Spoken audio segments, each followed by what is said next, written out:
હાલે હોટલનો માલિક ક્યાં? અંદર કાઉન્ટરે. ફૂડ વિભાગમાંથી આવું તમારી કમ્પ્લેન આવી છે રેસ્ટોરન્ટની. અમારા રેસ્ટોરન્ટની કમ્પ્લેન આવી છે? હા, તમારા રાઘવ રેસ્ટોરન્ટની કમ્પ્લેન આવી છે. ફટાફટ એક પનીર અંગારાની ડીશ બનાવો, મારે ચેક કરવું છે. હા સર, તમને બનાવી દે, તમે ચેક કરી લ્યો. થોડી કે ભૂલ નીકળીને તો વારો છે. આપણી કમ્પ્લેન કોને કરી રહી છે? એટલે જેના માર્કેટમાં નામ હાલતા હોય ને એના વિરોધ થાય, અને જેને કમ્પ્લેન કરી હોય ને આપણે ક્યાં કઈ ખોટું કરી, ભલે ચેક કરે.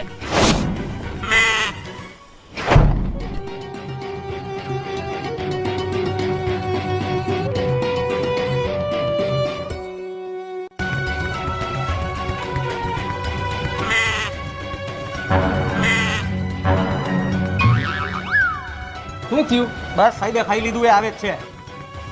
આ સાહેબ શું થયું? ના ના, કાંઈ વાંધો નથી, બધું ઓકે જ છે. એટલે તું અહીંયા આપણે ક્યાં જાનમાં આવ્યા હતા ને ત્યાં જમવાનું પૂરું થઈ ગયું એટલે હું અહીંયા જમવા આવ્યો હોઉં. તો સાહેબ તમે લગ્નમાં આવ્યા હતા ને અહીંયા જમવા આવ્યા એમ ને? શું પણ તમે તો ખોટા કોકને બીવરાવો છો.